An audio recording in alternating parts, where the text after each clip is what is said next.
सुनिए, बोलिए श्री भागवत भगवान की। तो आज की कथा में अजामिल आख्यान की कथा आपको हम सुनाएंगे। बड़े प्रेम से और लगन लगाकर मन एकाग्र चित्त करके भगवान की कथा सुनना आप। तो इस स्कंद में 19 अध्याय और साधारण गणना के हिसाब से एक प्रकार से बहुत से ऐसे श्लोक है और छठे स्कंद को एक प्रकार से पुष्टि स्कंद कहते हैं। पुष्टि अर्थात पोषण। देख लीजिए यहाँ क्या कहा है भागवत कथा में। इस अध्याय में क्या है, तो इस अध्याय का मतलब होता है पोषण करना, यानी पितरों का पोषण इस अध्याय की कथा करने से होता है। तो आज स्थिति अथवा मर्यादा का वर्णन करके पोषण अर्थात भगवान के अनुग्रह का वर्णन किया है इस कथा में।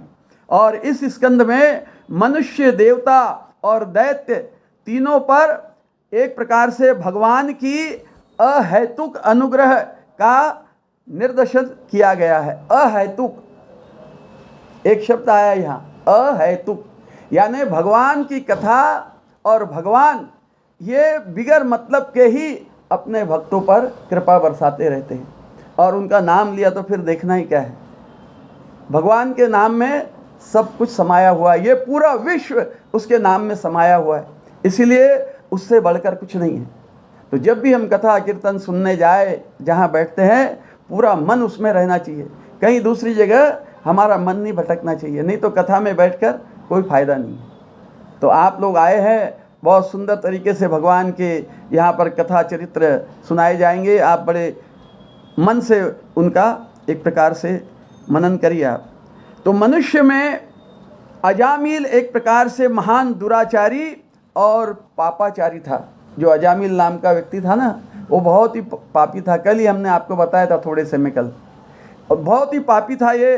और एक प्रकार से फिर भी भगवान ने उस पर अपना अनुग्रह किया है। अभी अभी हमने आपको बताया कि भगवान सब पर अनुग्रह करते हैं, क्योंकि भगवान ने ही सबको पैदा किया है। यहाँ उनकी आज्ञा से हम और आप सब आए नहीं, यहाँ पूरा विश्व आया है।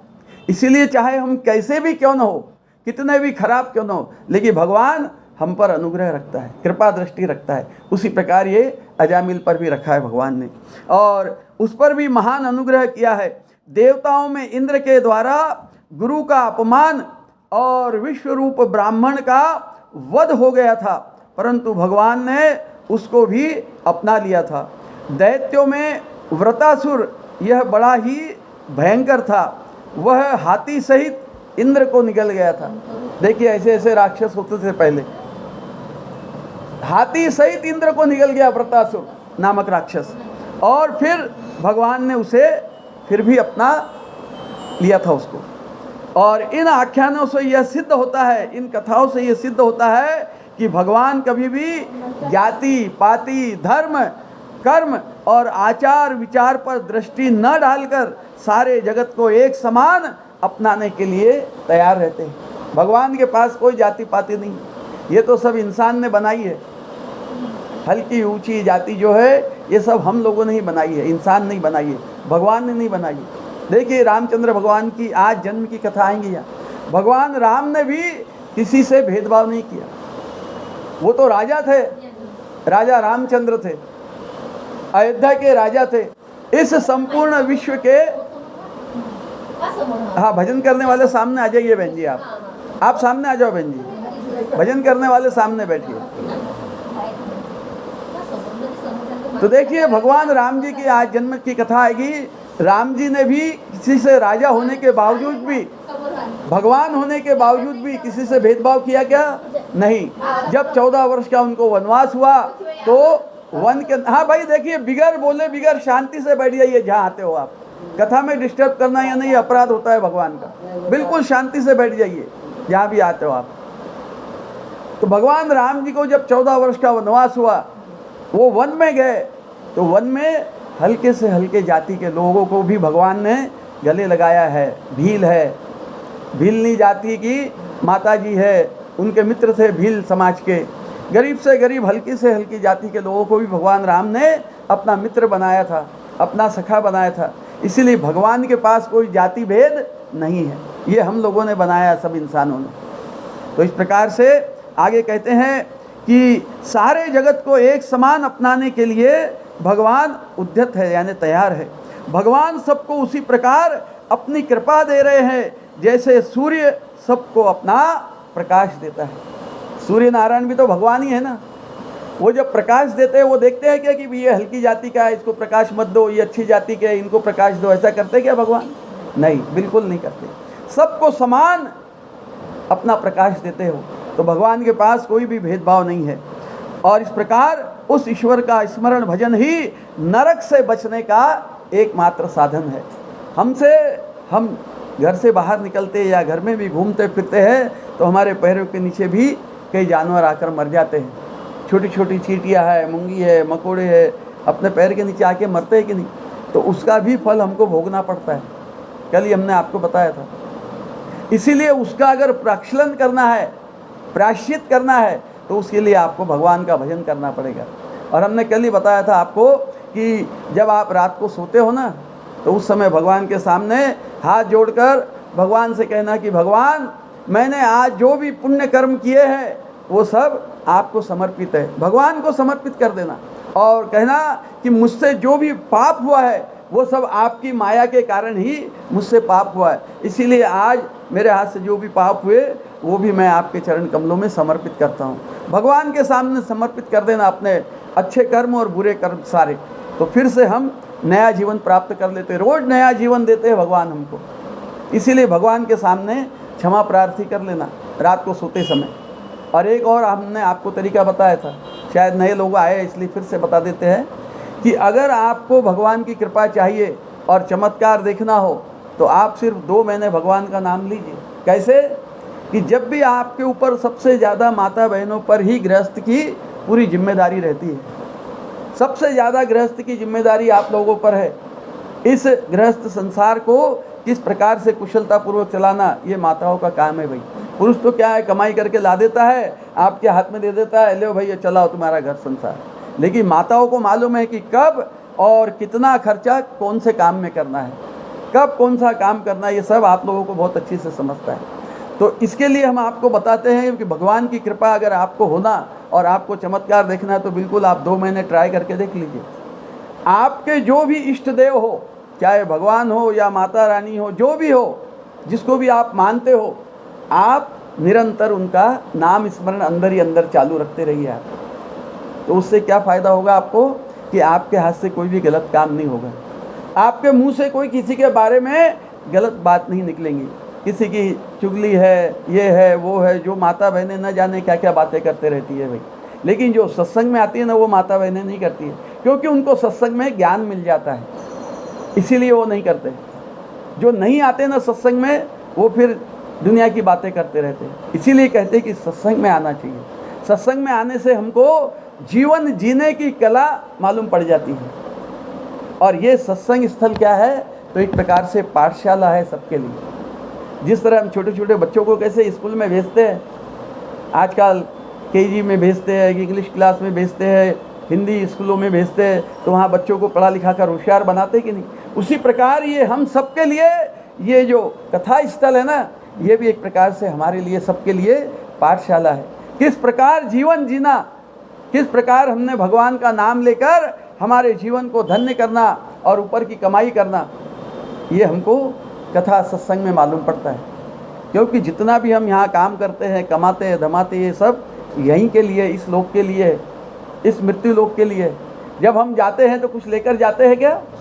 खाली हाथ आए थे और खाली हाथ जाते हैं। इसीलिए ऊपर की तैयारी करना पड़ता है। यहाँ की तो तैयारी आप लोगों ने कर ली, खूब काम धंधा किया, कमा लिया, धमा लिया, सब कुछ कर लिया, बढ़िया घर संसार चल रहा है आपका।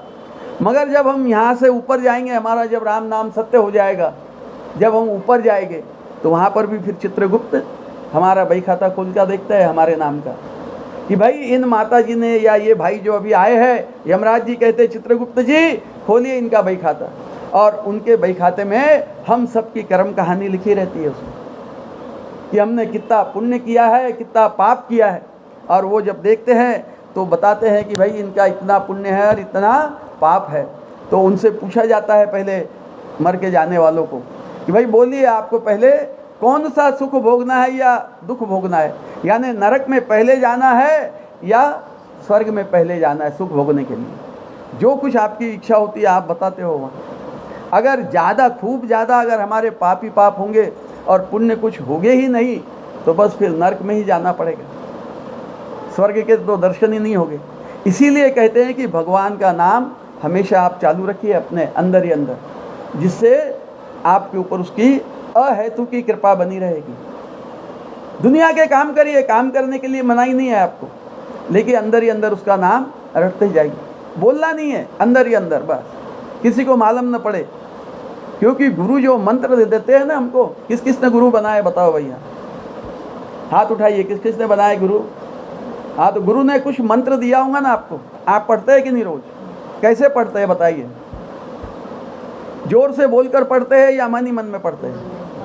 हाँ, कभी भी ध्यान रखना, गुरु मंत्र किसी दूसरे को सुनाई नहीं देना चाहिए, बस भगवान के सामने बैठकर और गुरु मंत्र बोलना चाहिए। और जिसने गुरु बना लिया उसकी नैया पार है।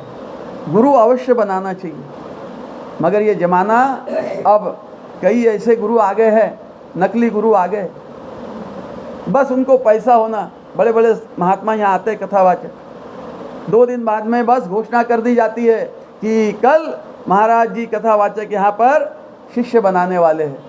अगर जिसको भी गुरु बनाना हो वे ऑफिस में आके संपर्क करे, और जब संपर्क करने जाते हैं तो कहते हैं भाई आप इतने रुपए की रसीद कटा लो, हजारों रुपए लेते, और ये सामान लेकर कल आ जाना, आपको गुरु शिष्य बना लेंगे।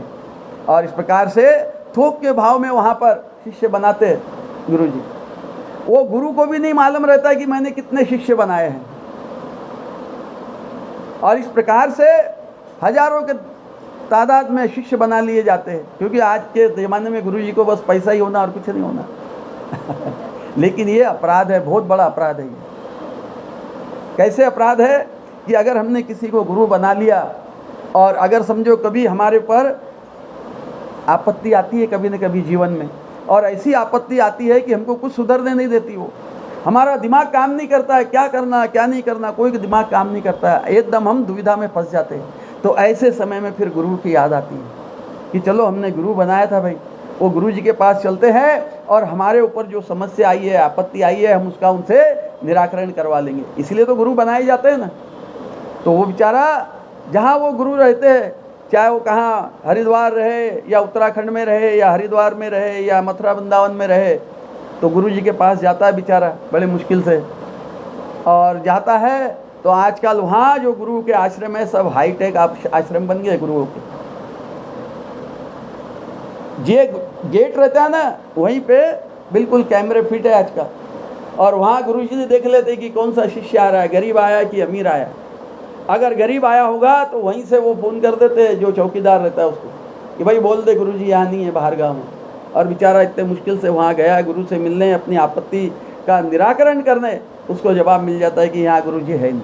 अब बेचारा फिर चले जाता है, दुविधा में फंस जाता है। और वही अगर कोई धनवान पैसे वाला शिष्य आता है तो गुरु जी देख लेते हैं अंदर से पहले यहाँ ये आए, अच्छी पार्टी आई है पैसे वाली, तो तुरंत उसको संदेश देते हैं। कान में संदेश जाता है, आजकल उसको सुनाई नहीं आता दूसरे को, कान में संदेश जाता है कि जो आए हैं अभी सज्जन, उनको मान सम्मान के साथ में हमारे पास लेकर आ जाओ। उसको बड़े मान सम्मान के पास साथ में लेकर आते हैं, और फिर वो आकर पहले तो बेचारा गुरु जी को बहुत सा चढ़ावा चढ़ाते हैं, और फिर अपनी समस्या रखते हैं कि गुरु जी ऐसी ऐसी आफत आई है, हमारा दिमाग काम नहीं कर रहा, क्या करे क्या नहीं करे, तो आप हमारा एक प्रकार से मार्गदर्शन करिए, इस आपत्ति से हम कैसे बचे वो हमको एक प्रकार से बताइए। तब गुरु जी उनको जो उनको समझ में आता है वो उनको बताते हैं, और वहाँ से वो शिष्य चला जाता है। मगर जो गरीब शिष्य है वो तो बेचारा ऐसे ही गया ना। इसीलिए आज के ज़माने में गुरु करना बहुत सोच समझ कर गुरु को करना, अंधे बनकर गुरु नहीं करना। हमारे मारवाड़ी में कहावत है, आपको शायद मालूम होगी, कथा कीर्तन में जाते होगे तो एक कहावत है कि जो पानी हम पीते हैं ना, तो उसके लिए कहा गया है कि पानी पियो छान कर। पहले के ज़माने के माता जी लोग बैठे हैं यहाँ पुराने, छान कर पानी पीते थे ना पहले, तो वो कहावत उसी समय से बनी हुई है कि पानी पियो छान कर और गुरु करो जान कर। ऐसे वैसे को गुरु कभी नहीं बनाना, नहीं तो फिर क्या है, वो अगर ऐसे पैसे वालों के लिए गुरु बन गए ना तो फिर वो गुरु भी नरक में जाता है और वो चेला भी नरक में जाता है। तो ऐसे गुरु बनाना नहीं है। अभी गुरु, सही गुरु मिलना ही बहुत मुश्किल है, और अगर मिल भी जाए तो हम पहचान नहीं सकते असली नकली का भी। तो इससे अच्छा, सबसे बढ़िया, जिन्होंने गुरु नहीं बनाए होंगे ना, तो भगवान को अपना गुरु बना लेना, कृष्ण भगवान को अपना गुरु बना लेना। कहा गया है ना कि कृष्ण वंदे जगत गुरु, भगवान को अपना गुरु बना लेना। वो बरोबर हमारी रक्षा करता है, हमको सद्बुद्धि देता है। हम कभी अड़चन में भी फंस गए तो हमको बरोबर वो हमारा दिमाग ठिकाने लाकर हमको ऐसी कुछ बातें हमारे सामने आ जाती है कि जिससे कि हम उस आपत्ति से छूटने का मार्ग निकाल सकते हैं। तो ऐसे वैसे गुरु बनाने के बदले जिन्होंने गुरु नहीं बनाया तो बस भगवान को गुरु बना लेना, कृष्ण भगवान। और कोई अगर समझो भगवान को कहता है कि मैं मानता ही नहीं हूँ, तो उसके लिए भी है गुरु बनाने के लिए जगह। वो कैसी है आप पूछेंगे। तो उसके लिए हमने अपने मन को गुरु बना लेना चाहिए, क्योंकि मन हमारा हमको अच्छी सलाह भी देता है और बुरी सलाह भी देता है, और मानना कौन सी सलाह वो हम पर है निर्भर। अब जैसे छोटा सा उदाहरण बताते हैं कि एक बहुत ही, दो मित्र रहते हैं, एक बहुत धनवान रहता है और एक गरीब रहता है।